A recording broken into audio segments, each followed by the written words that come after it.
Duncan Katara producer bebase asamira bwe girinya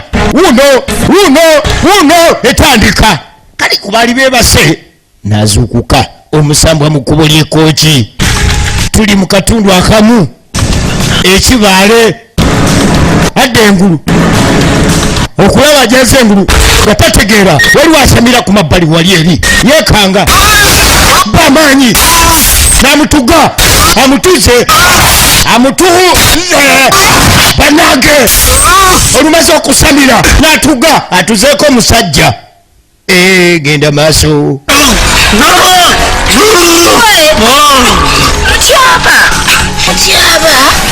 ono yakanda kulajja ne mutyaba bamukubye jadu mutyaba